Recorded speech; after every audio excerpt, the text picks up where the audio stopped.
ഇന്നലെ വൈകുന്നേരം മുതൽ ആരംഭിച്ച മഴ രാത്രി നീണ്ടു നിന്നിരുന്നു. പക്ഷേ നേരം പുലർന്നതിന് ശേഷം ഒരു മഴ പെയ്തിട്ടില്ല. എന്നാൽ തെളിഞ്ഞൊരു ആകാശമാണെന്ന് പറയാനും കഴിയില്ല. പക്ഷേ അനിഷ്ട സംഭവങ്ങളൊന്നും ഇതുവരെ റിപ്പോർട്ട് ചെയ്യപ്പെട്ടിട്ടില്ല. ഏതാണ്ട് 70 മില്ലിമീറ്റർ മഴയാണ് ജില്ലയിൽ ഏറ്റവും കൂടുതലായി പെയ്ത ഒരു അളവ് എന്ന് പറയേണ്ടി വരും. ബാക്കി എല്ലാ സ്ഥലത്തും അതിൽ താഴെ മാത്രമാണ് മഴ ലഭിച്ചിരിക്കുന്നത്. കുളമാവിലാണ് 70 മില്ലിമീറ്റർ മഴ പെയ്തത്.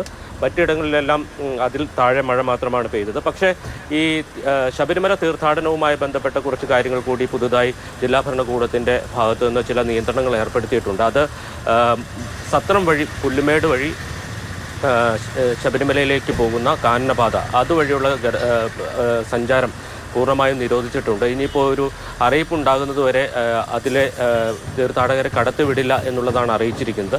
സത്രത്തിൽ ഇപ്പോൾ എത്തിയിരിക്കുന്ന അയ്യപ്പ ഭക്തന്മാരെ പമ്പയിലേക്ക് എത്തിക്കാൻ പ്രത്യേക KSRTC സർവീസ് ആരംഭിക്കുമെന്ന് അറിയിച്ചിട്ടുണ്ട്.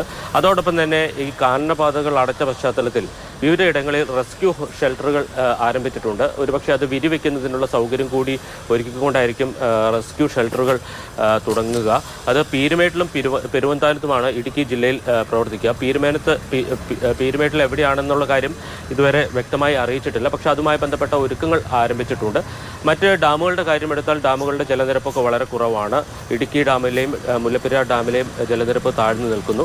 ചെറിയ ഡാമുകളുടെയും ഷട്ടറുകൾ തുറക്കുന്നതുമായി ബന്ധപ്പെട്ട മുന്നറിയിപ്പുകളൊന്നും ഇതുവരെ ലഭിച്ചിട്ടില്ല. പക്ഷേ വരും മണിക്കൂറുകളിൽ മഴ ശക്തമായി തുടർന്നാൽ ഒരുപക്ഷെ ചെറിയ ഡാമുകൾ തുറക്കേണ്ടി വരും. പക്ഷേ അപ്പോഴും ജില്ലയിലെ സ്ഥിതി ആശങ്കാജനകമായിട്ടുള്ള അവസ്ഥയിലല്ല. ഇന്ന് ഓറഞ്ച് അലർട്ടാണ്. അതുമായി ബന്ധപ്പെട്ട മുൻകരുതലുകൾ സ്വീകരിക്കേണ്ടതാണ് എന്ന് ജില്ലാ ഭരണകൂടം വ്യക്തമാക്കിയിട്ടുണ്ട്.